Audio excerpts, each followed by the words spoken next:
In this video, I'm going to show you how to log in to IC Markets. Now, the first thing you want to do, you want to go to icmarkets.eu, or of course your region. So for me, it's Europe. If it's not for you, you can just go ahead and Google IC Markets, and it's going to direct you to the site that basically suits you the most. And then here, after you have your account created, which you can do by clicking Start Trading Now, and then you can basically create a live or demo account up here, demo and live. You can then click on Client Login up top right.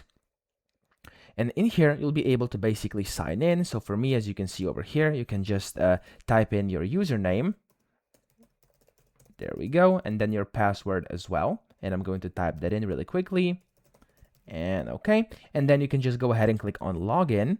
And that's basically how you log into IC Markets. I will now be directed over here to my area, as you can see, and I can go ahead and now navigate around however you want. So that's pretty much it. I hope this video helped you out. If it did, please subscribe to the channel and help me out as well.